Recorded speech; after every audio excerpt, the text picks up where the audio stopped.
आज एक बार फिर आपको 27 फरवरी को ही घटना की याद दिलाना चाहता हूं। हिमाचल में राज्यसभा की एक सीट के लिए हुए चुनाव में बीजेपी के प्रत्याशी हर्ष महाजन ने कांग्रेस के जाने माने चेहरे अभिषेक मनु सिंघवी को पराजित कर दिया था। हिमाचल की सीट से बीजेपी का जीतना इसलिए भी हैरान करता है क्योंकि कांग्रेस के पास 68 में से 40 विधायकों और 3 निर्दलीय विधायकों के समर्थन के साथ स्पष्ट बहुमत था।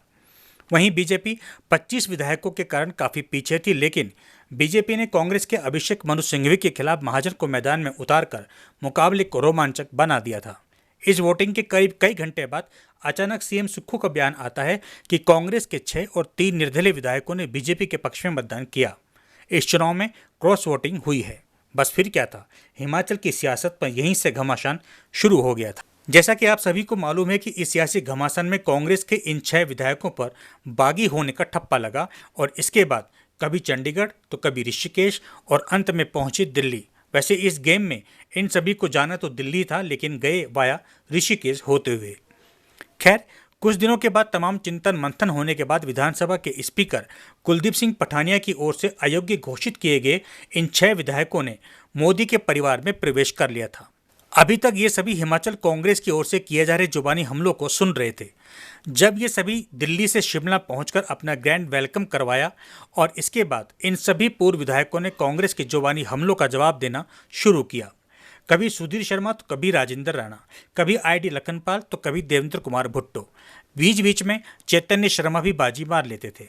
सुधीर शर्मा ने तो हर हमले में कहा कि हिमाचल की सुक्खू सरकार जाने वाली है, ये सरकार झूठी है, ये सरकार अपने विधायकों का सम्मान नहीं करती है, ना जाने क्या क्या।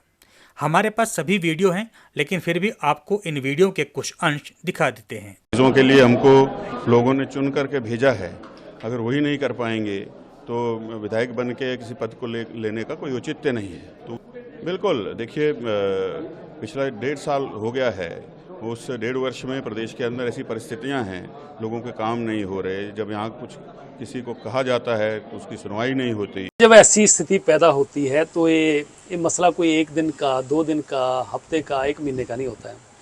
अब 1 से सवा साल से हम लोग हाईकमान को लगातार बताते रहे कि हमारी जलालत हो रही है, हमें ह्यूमिलेट किया जा रहा है, मुख्यमंत्री मिलते नहीं हैं, फ़ोन तक नहीं सुनते हैं, डेवलपमेंट जो के काम जो कसी चुसी के वो हो नहीं रहे हैं। घोषणाएं कि हम जो एमएलएज हैं, खासकर नॉट ओनली मी, हम जो कांग्रेस के 6 एमएलएज हैं और हमारे साथ हमारे 3 इंडिपेंडेंट भाई भी हैं। हमारा जो 6 एमएलएज का एक मामला है, आप सभी जानते हैं जिस तरीके से जो घटनाक्रम बीता 27, 28, 29 हमारे फरवरी का, तो उसमें हमारा जो मामला है वो कोर्ट में विचाराधीन है।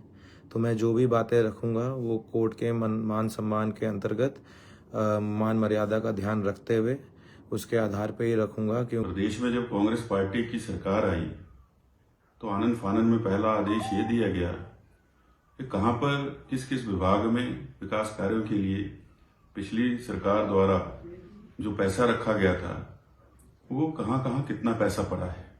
तो आपने सुना सुधीर शर्मा ने क्या कहा, लेकिन इस कहानी में अब एक नया ट्विस्ट आ गया है। खबर यह है कि इन 6 पूर्व विधायकों ने देश की सबसे बड़ी अदालत में दायर अपनी याचिका को वापस ले लिया है।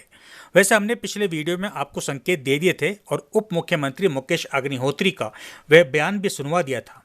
इस संबंध में जब हमने आईडी लखनपाल से फ़ोन पर इस याचिका को वापस लेने का कारण जानना चाहा तो उन्होंने कहा कि अदालत में यह मामला लंबा खींचता, इसलिए हमने याचिका को वापस ले लिया।